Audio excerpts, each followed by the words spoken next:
Brad Meyer, restaurant critic for Houston Community Newspapers. I'm Mark Hayter. I'm an agent with the FMI, Federal Mattress Inspection.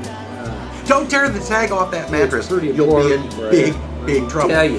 And you'll be in big trouble if you don't go check out Kobe Japanese Steakhouse and Suchi. And Sushi, you did good with the name. Yeah, That's down in good. the Woodlands. You know, this is a day that we went to 3 different restaurants before we could find one that we could actually sit down. We went to one, I was a smoker for 33 years. We walked into one sports bar. I thought I was going to choke to death. Rookie Sports Bar. Oh, We walked don't in- name them. Oh, I'm sorry. It wasn't Rookies, but it was right at their location. Yeah. We walked in, we were completely ignored. Oh, and absolutely. The smoke was everywhere. And I'm sure Mark is used to being ignored, Well, but it I mean, was, you know, yeah. the smell of smoke was overwhelming. The menu didn't look that impressive, and the waitresses couldn't care less about us. So we beat feet out of there. Bradson, let me say this before we get into the meal and all.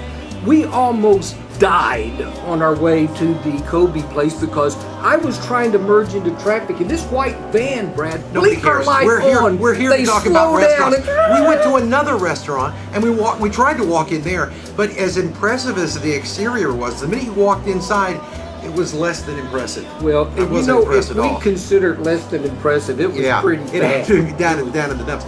But Kobe, you know, it was actually very good. It's the type of place, it's just like Benihana, where you can go in and you can sit at the table, where they do a little bit of cabaret. What? We went in and this lady says, "Hey, do you want the hibachi?" And I said no, not knowing what the hibachi was, but having a thought it was. And Brad said, "Yes, we do. We need the experience."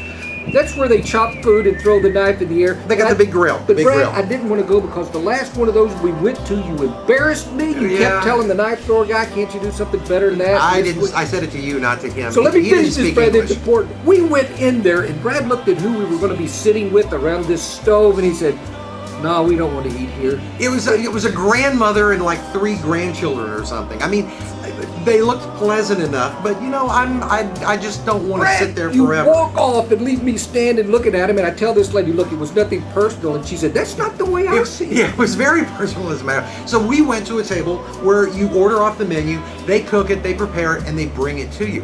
And while I normally would prefer a little bit of cabaret with my meal, I do like watching them do all that stuff. I don't want to sit with grandmothers and grandchildren.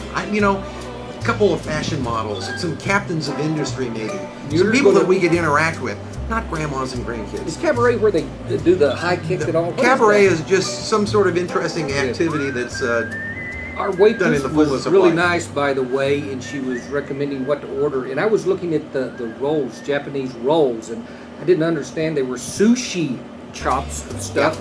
And I got to tell you this, Brad. I know you need to learn about sushi. They had the Texas roll, and I almost wanted it, but at the end of all the ingredients, it said smelt eggs, not smelt eggs, in a Texas sushi roll. That's unconstitutional. Yeah, I really think that would be inappropriate. But I wish you would have ordered it because I would have loved to have seen you try to get that down your gullet.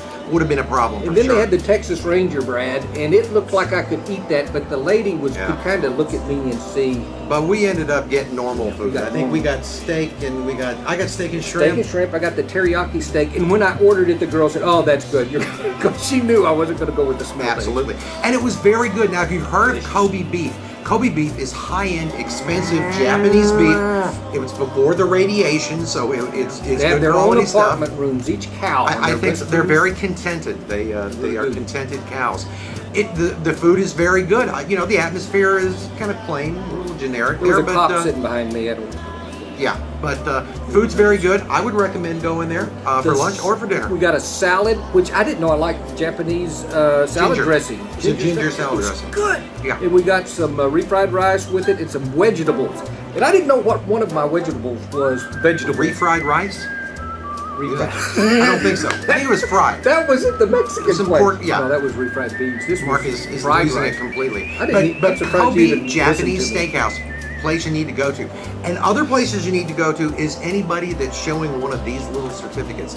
This is what we're giving out to the restaurants that we review that we actually had good things to say about.